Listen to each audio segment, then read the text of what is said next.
около 80% от българите припознават себе си като християни. Интересен факт обаче се оказва, че определен процент от хората, припознавайки се като християни, не познават изобщо религията си, не познават вярата си, не познават Бога. И изумително е, че все по-често лично на мен ми се случва, когато разговаряме за Бог и когато стане въпрос за нашия Господ и Бог Исус Христос, да чувам различни мнения и твърдения. Много ме удивлява това, че някои хора казват, той Исус Христос е Господ. Той не е Бог, той е Господ. Или да, аз вярвам, че Исус Христос е Син Божий, но той е Син, той не е Бог. И си мисля, колко жалко, че ние сме християнска държава, възприемаме се като християни, а всъщност не познаваме Бог и не знаем кой е Той. Не осъзнаваме, че да си християнин означава, че ти вярваш и изповядваш един Бог, който има 3 проявления. Не 3 Бога, а 3 проявления. И Бог за нас означава Бог Отец, Бог Син и Бог Свети Дух. Едно божество с 3 проявления, които имат една същност. Единосъщен.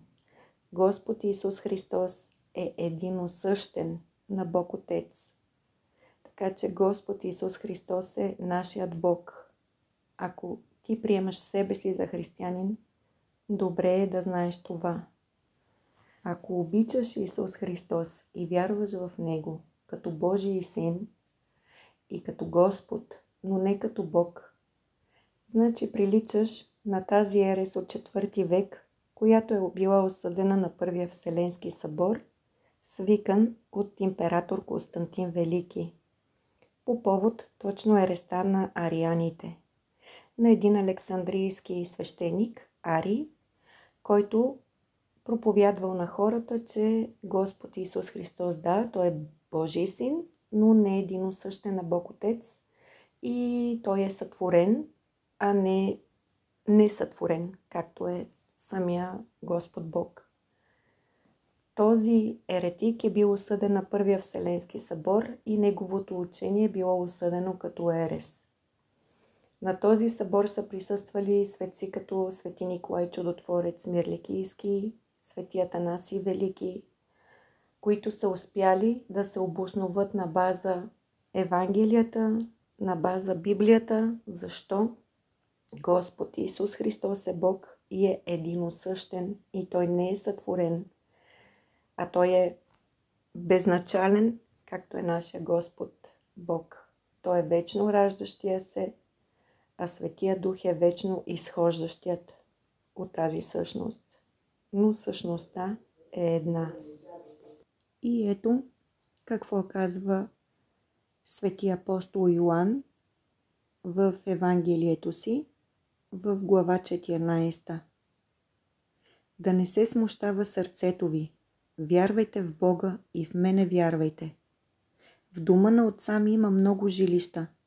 Ако да нямаше, щях да ви кажа. Отивам да ви приготвя място. И кога ида и ви приготвя място, пак ще дойда и ще ви взема при мене си, за да бъдете и вие, където съм аз. А къде отивам аз, знаете, и пътя знаете. Тома му рече: Господи, не знаем къде отиваш и как можем да знаем пътя? Каза му Исус: Аз съм пътят и истината и животът. Никой не дохожда при Отца, освен чрез мене. Да бяхте познали мене, щяхте да познавате и Отца ми.